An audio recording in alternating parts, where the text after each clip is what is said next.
So this is finding area, volume, and surface area of triangles, rectangular prism, cubes, and other polygons. This is standard 6 of 7th grade geometry. This is the big one. Frankly, I believe the standard should be broken up into smaller details, but it's okay. The standard covers all this. Area, volume, and surface area of these figures, and other polygons, which I don't know what that means, but we can make a pentagon, we can make any type of n-gon, really. Let's start with the area. The area of a triangle is 1/2 base times the height. You can also do the area of a rectangle. You can also do the area of a cube. You can do the area of a pentagon, where you cut it into a triangle and a square, or 5 triangles, depending on what kind of pentagon it is.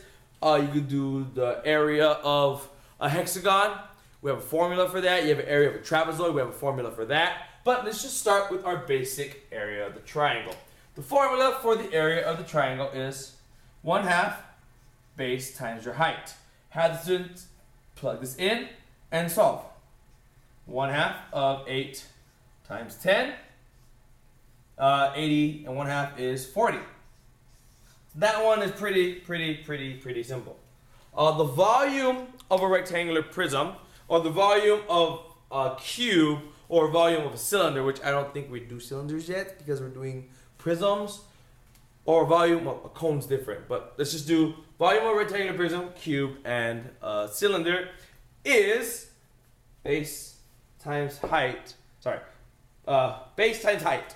I was right. Base times height, but that's width times length times height.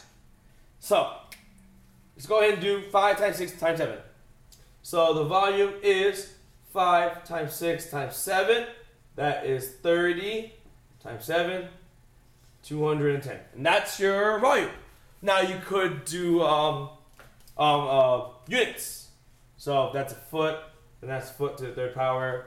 If this is feet, then this is, I said foot instead of feet here. Anyways, so this is feet. On a cube, surface area. It's kind of hard to do it on a rectangular prism. It's even harder to do it on a pyramid. And cylinder's not too bad, but they're not doing cylinders again. So you want to start off with the cube. Try to have the kids identify that a cube is really 6 squares on the outside. So you want to find the area of one face and multiply it by 6. When you do a rectangular prism, try to identify each of the faces, all 6 of them, and add them together. If you try to do a pyramid, same thing. Find the area of a triangle. Depending on your base, if you have a triangular base, you want to find that area. If you have a square or rectangular base, you want to find that area and have them added all together. I know in geometry in high school, there's wonderful formulas for this, but we're doing 7th grade standard. So you want them to visualize it and add them together. It's also nice if you actually print out a net for them to figure it out. That works as well. But let's start with the cube. Surface area of a cube is 6 times the area of one face.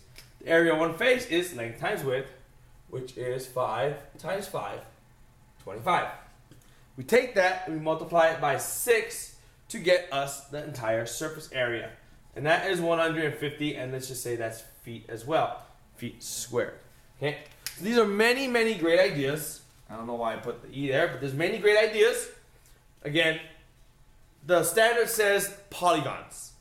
Doesn't specify which polygons, so you might want to try trapezoids, hexagons, pentagons, decagons. That might be a little too extreme, but you get the idea.